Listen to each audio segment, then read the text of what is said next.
story begins in Boulder, Colorado, home to the University of Colorado and dozens of professional triathletes.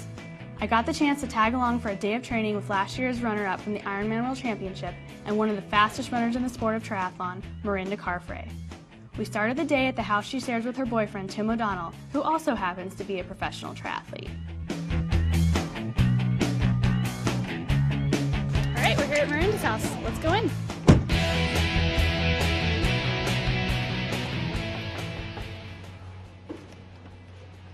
Hello. How are you? Good. How you doing? Good to see you too. All right. Come on in. This is your house, huh? Yes. Well, my boyfriend's house. So what's the workout plan for today? I'm going to do a good swim with Monica's group over at Flatirons. There's normally a good group of people out there and I like her sessions, so I try to make Thursday morning a stable regardless of what else is on the program. Swim session starts at 10, but I try to get in a little bit early, get a few extra meters in, because right after Monica's sessions, Dave Scott's session at 11:15. So for like a 10 o'clock swim workout like that, what would you eat? What have you eaten this morning? Not a whole lot. I had like a breakfast bar, muesli bar, and a banana. So I slept in this morning and got up at about 8. So that was nice. This session in particular is one of my key sessions. It's always a hard session on Thursday. I also swim with Jane on Mondays, which is pretty solid. Last year I kind of dropped the ball a bit on my swimming because I was so worried about making the distance on the bike and run, and the swim became an afterthought. And that was a bit of a mistake. Like, it turned out okay in the end, but I definitely didn't have a very good swim. I was probably at least a minute down on where I'd be any other day. This year we've kept the swimming up a little bit more and not just having the swim as an afterthought or a recovery for the bike and run. So I see it's almost 9:30 and you said you wanted to head out around then, so shall we go? Yeah, let's get this done. After our chat, it was time to get down to business. The first workout of the day would be a master swim session at Flatirons Athletic Club. They were nice enough to let me go along for the ride. On the way, we took in the Boulder sights, and I could see right away why the town provides such a great environment for athletes.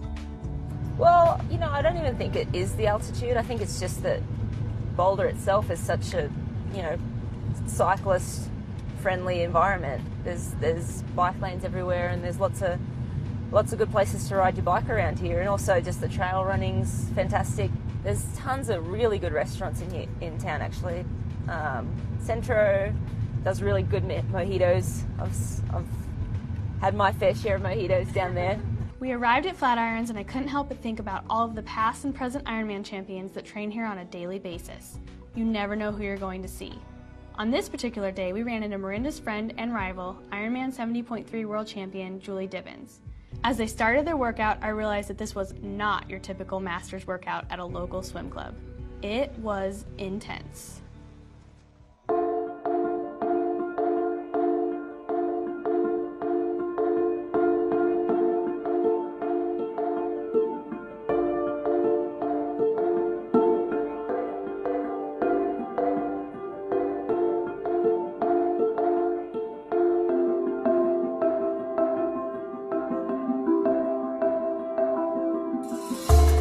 You get to the session, you warm up before the coach arrives, and then the coach gives you a little bit more of a more up-tempo warm-up, and then they'll write on the board what the session is, and it's generally a lot of short rest.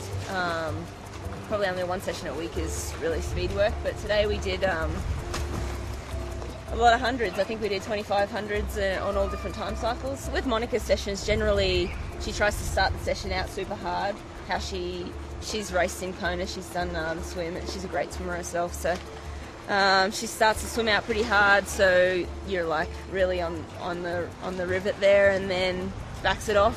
So generally in the start of a race you get out really hard and then you settle into a rhythm, and then the end of the swim the pace picks up again. So for Rini, she's going to start at a 120 base, so everything's going to be under 120, and then from there she increases her time and then drops back down to under 120. And so we're going to do that 3 rounds of a 700.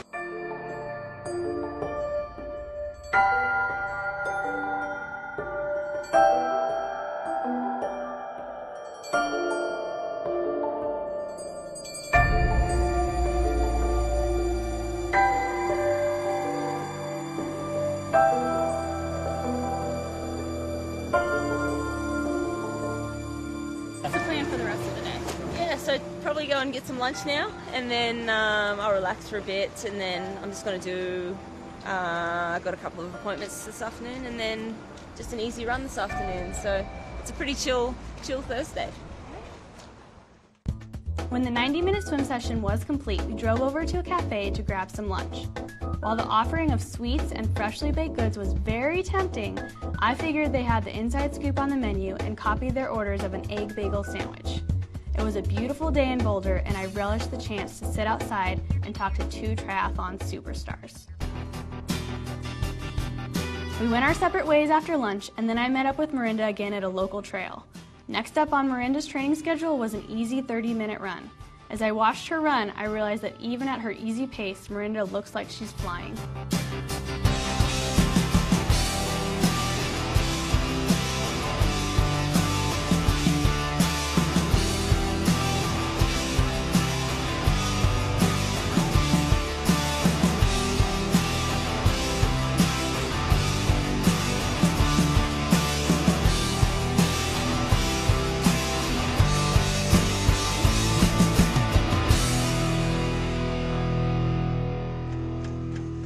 We met up again early the next morning back at Flatirons.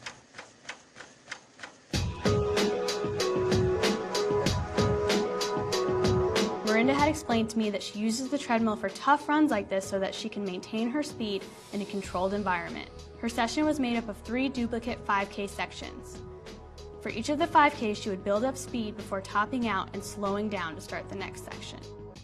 All I really care about is improving. If I see improvements on race day, if I already feel like I'm a better athlete than I was last year, and if I have a better result this year than I did last year, I'll be happy. And I just really like pushing myself to the limit and seeing, putting in the training and then seeing the results on race day. I love seeing how fast I can run off the bike. But yeah, definitely the thought of Kona and getting back there and having another go around at that race is motivating enough in itself.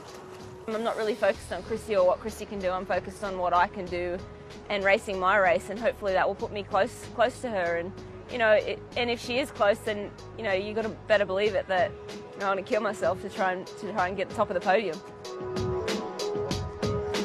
Becoming an Ironman World Champion takes a special combination of talent, attitude, and motivation. After spending over 24 hours with Mirinda, I can safely say she has what it takes. It's a matter of when, not if, we'll see her on top of the podium in Kona.